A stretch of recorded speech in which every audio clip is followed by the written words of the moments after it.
चलिए एक ऐसी जेल की कहानी सुनते हैं जहां से भागना नामुमकिन है। ये कहानी है एक जानलेवा दलदल से जिंदा बच निकलने की, जहां सजा मौत नहीं है बल्कि एक कभी ना खत्म होने वाला खौफनाक सफर है। अब जरा सोचिए कि किसी को जेल में तो डाला गया, पर वो जेल कोई चारदीवारी नहीं बल्कि खतरनाक जानवरों और राक्षसों से भरा एक दलदल हो, और शर्त ये रखी जाए कि अगर इसे पार कर लिया तो आज़ादी मिल जाएगी।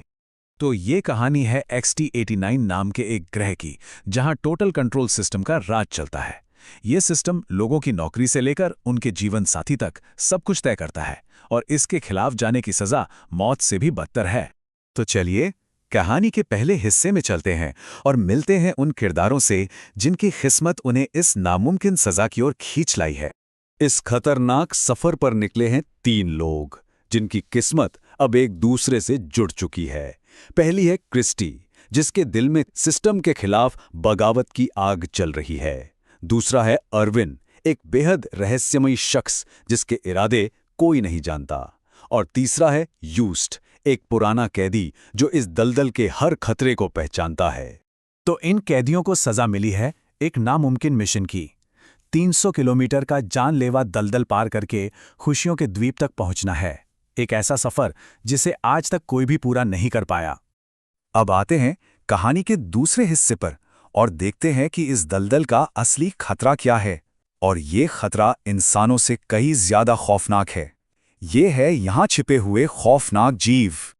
ये दलदल सच पूछिए तो एक जीता जागता नरक है। जमीन पर हर कदम पर 100 वॉट नाम के जीव का खतरा है जो जरा सी भी हरकत से शिकार कर लेता है। नीचे से बिजली के टेंटिकल्स हमला करते हैं और हवा में कीड़ों का एक ऐसा झुंड है जो कुछ ही पलों में सब कुछ चट कर सकता है। और इन सब से भी बुरे हैं कुछ पुराने कैदी जो अब आदमखोर बन चुके हैं। और यहीं पर हमें एरविन की चालाकी का अंदाजा होता है। जब एक बिजली के टेंटिकल से उनका सामना होता है तो वो उसके कटे हुए हिस्से को एक हथियार मतलब एक चाबुक बना लेता है। ये दिखाता है कि वो हर खतरे को एक मौके में बदल सकता है। तो अब वक्त है कहानी के सबसे बड़े राज से पर्दा उठाने का। ये कैदी एरविन आखिर है कौन और उसका असली मकसद क्या है? यहीं पर एक बहुत बड़ा सवाल खड़ा होता है। आखिर पूरी की पूरी सरकार एक मामूली से कैदी एरविन के पीछे हाथ धोकर क्यों पड़ी है? ऐसा क्या खास है उसमें? और फिर एरविन खुद इस राज को खोलता है।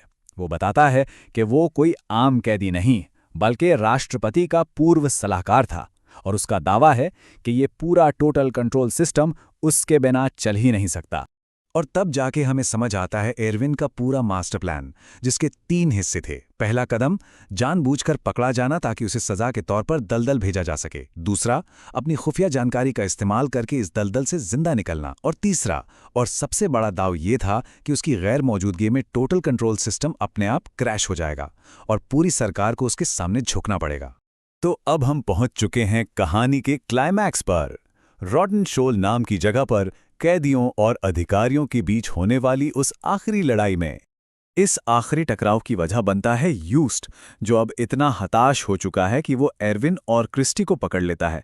यूस्ट का प्लान है कि वो एरविन को अधिकारियों को सौंप देगा और बदले में अपनी आज़ादी का सौदा करेगा। तो यहाँ 2 मकसद आमने सामने थे। एक तरफ था यूस्ट जो अपने आज़ादी के लिए एरविन का सौदा करने आया था, और दूसरी तरफ था गार्ड मटियास, जिसे हर हाल में एरविन चाहिए था, जिंदा या मुर्दा।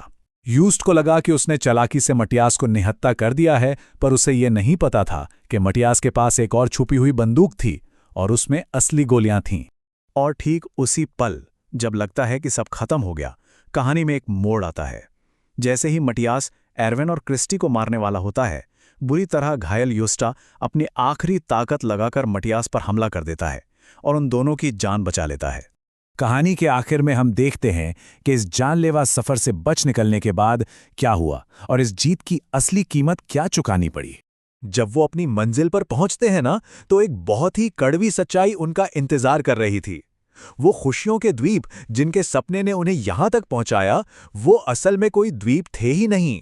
वो तो बस दलदल के तैरते हुए टुकड़े थे। कैदियों की आखिरी उम्मीद भी एक धोखा निकली। लेकिन एरविन का असली प्लान तो अब काम करना शुरू कर चुका था। जैसे ही सिस्टम क्रैश होने लगा, उन्हें पकड़ने आया विमान भी हादसे का शिकार हो गया। और इसी उथल-पुथल के बीच उन्हें एक खुफिया मिलिट्री बेस मिला और वहीं से एक छोटे से विमान के जरिए वे उस ग्रह से हमेशा के लिए भाग निकले। इस आज़ादी को पूरे 10 साल बीत जाते हैं। लगता है कि कहानी का अंत अच्छा हुआ है ना? लेकिन कहानी की आखिरी लाइन सब कुछ बदल कर रख देती है।